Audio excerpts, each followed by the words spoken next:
So I might have bought in the cheapest Range Rover that you will ever see.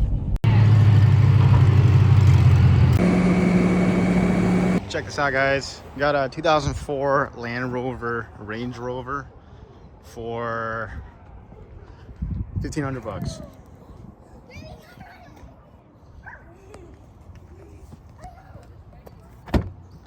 Interior is pretty clean, needs a detail, obviously. Copart. Engine bay is pretty dirty. There's rats that's been living here.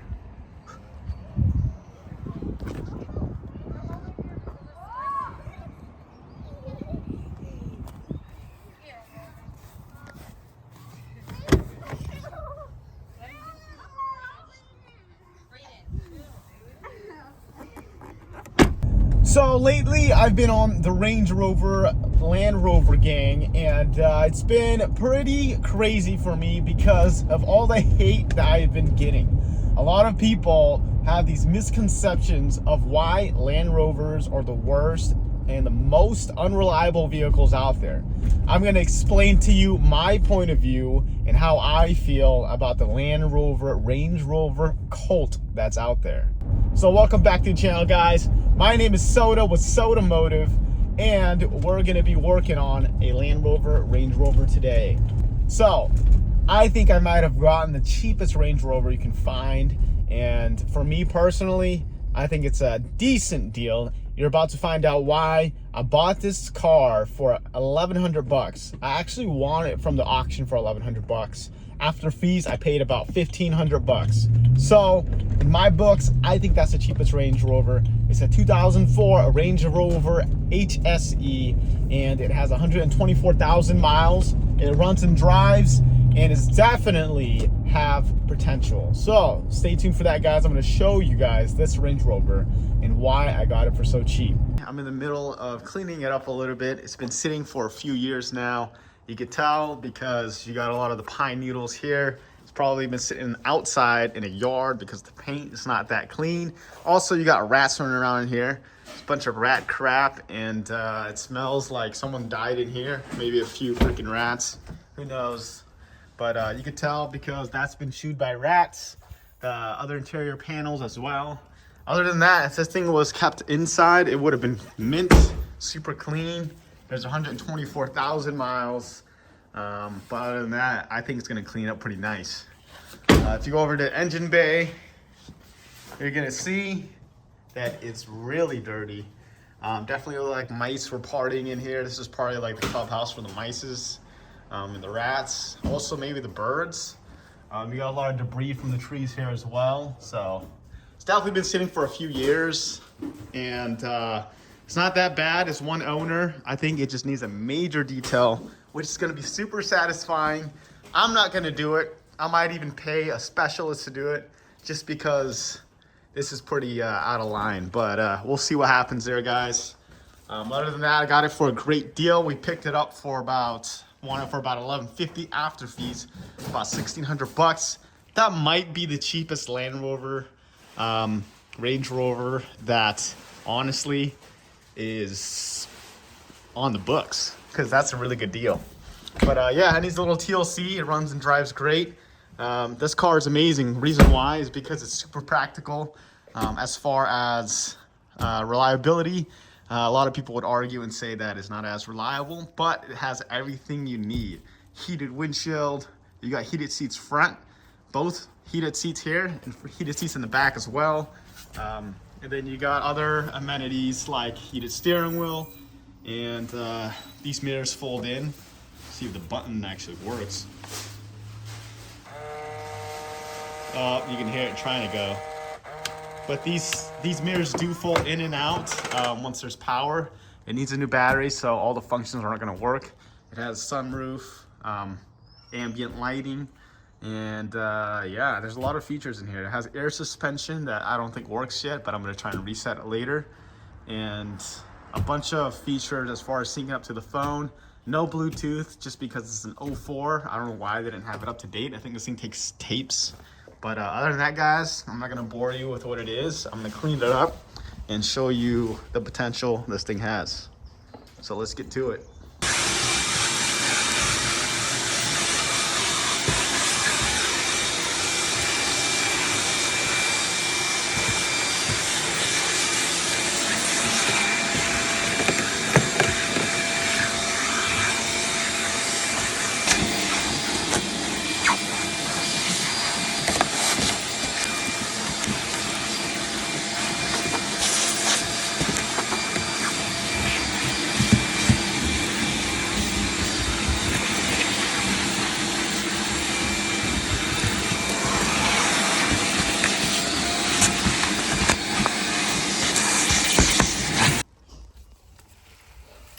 my God, these rats are disgusting. Yeah. Well, when you're done, I have some hand sanitizer. Oh, I'm fucking showering after this. On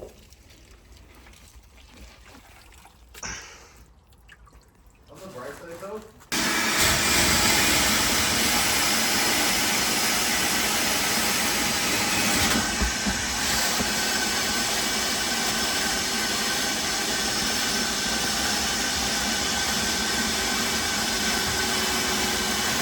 vehicle. So I bought this car from auction and I want it sight unseen, and actually it was an accident. So what happened was I was watching the regular auctions like I typically do on my Wednesdays. So I watch auctions on Wednesdays, and so what happened was I'm watching the auction like I do every week, and I happened to see this Range Rover that was coming up next on the block.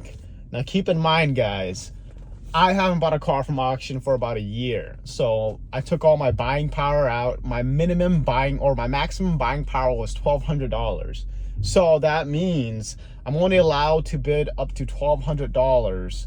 And anything past that, if the auction or if the bid is going past $1,200, I'm not able to bid on it anymore because I'm capped out at $1,200. So keep in mind, I didn't think I was going to win this. I didn't think I was going to get any car just because the used car market is insane right now. Auction prices are going up. Used car prices are going up. Everything is just higher than usual. So I'm expecting to not buy a car. I'm expecting to watch and see if there's a good deal out there or what prices are going for usually. So this Range Rover comes up and I'm looking at it. Take a quick glimpse, and it's 3 cars away from being at the top to where it's about to be auctioned. And basically what happened was I looked at the quick pictures real quick, saw that it was clean title, saw that it had low miles, saw that it ran and drive, and I saw that the cats have been cut off. In my head, that sounded like a good deal. I pulled up the vehicle history report. It said it was a one owner, and it's been owned in this area its whole life. So what happened was I bidded on it, guys, and I won it at $1,100. Right below my maximum. So I'm under the car, the Land Rover right now, and the cats have been cut off. That's why it's so loud. So yeah, we're gonna have to deal with this situation. Luckily, there's a spot right here where you can detach it, and I can buy new piping. And then the O2 sensors are actually easy to get to right now. So we're gonna be able to take these off pretty easy and get some new cats to put on it so it's not so loud. And then after that, we're gonna be able to drive the car and go on our first test drive. I just put a new battery in here, so it's pretty nice. But I'm really hoping that these come out easier than I think they are, just because they're kind of rusted. But like all exhaust flanges, that's pretty typical. What we're gonna do is gonna remove this flange, kind of where they cut off and left the piece here. And we're gonna take that off and get it ready for the new one. We're gonna take the other side off as well. And then what we have to take off also is the clamp, because this is where the tube ends and this is where they cut off the resonator or a catalytic converter. And then yeah, the new one just plugs and play basically. So I got the nuts loose for this flange, and the other side's off already. So now I'm just gonna twist it off. And the O2 sensors are off already.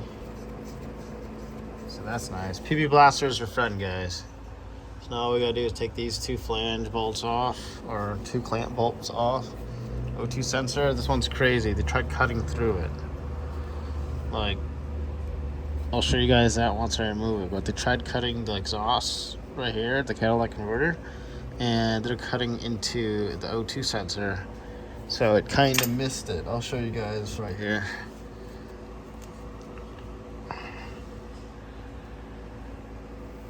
You see that? That's a better angle. Cut right into the O2 sensor. So dumb. But it doesn't look like it's cut. I think there's like a groove. And I'm hoping this flange comes right out. Hopefully we don't have to reuse it. because it would be nice to not have to cut the metal to get this flange out right here. But we'll see. All right, so next is the clamps on here. I actually sprayed penetrating oil on the bolts and it was sitting for a few days. So when I got to it, it was super easy and it just came right out. And this is kind of like how it works with the clamp system for the opposite end of the resonator, where the flanges is literally just clamps. So the piping goes in there, and then that's where the cats get bolted on, and that's the manifold. So it's pretty simple, guys, and actually easy to access. Right now I'm under the car.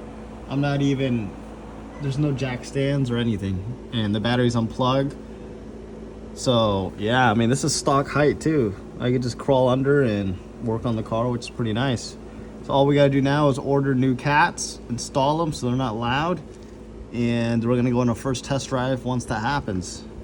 So stay tuned for that. So that is it, guys. That is the 2000 Range Rover HSE, and I think it's a good project. I think we're gonna be able to do a lot with it and make it an off-road build, just because the interior is not as well as I thought it was gonna be. It looks like there were rats that were there. The car has probably been sitting for 4 years, who knows, maybe 20 years outside under a tree. So that's kind of a, you know, kind of unfortunate, but however, I still got the car for cheap. I'll probably put like $1,000 into it, make it a nice off-road vehicle, just because it's not as clean as I want it to be, and maybe sell it in the future or trade it for something cool. But I'm into the Land Rover gang. I drive 2008 Range Rover HSE Sport right now, and I love it. I absolutely fell in love with the Range Rovers, and you know, just how practical and how capable they are for off-roading, for dailying, and that's just what I fell in love with. The quality of the Range Rover is awesome. It's similar to BMW, and I'm a huge BMW enthusiast, so that's probably why I like it a lot. So with that being said, guys, stay tuned for this build. We have a lot to come, and the progress is slowly coming, and I'm seeing potential in this build, and I want to show you guys, you know, the potential of the Land Rover Range Rover. For you guys who are fans out there, you know, stay tuned. It's about to be a pretty crazy build, and I'm gonna try and just do my best and make this thing look as nice as possible and as reliable as possible. Then we'll go from there. So stay tuned for the next video, guys. I'm excited, and thank you all for watching. I'll catch you in the next one. Peace out.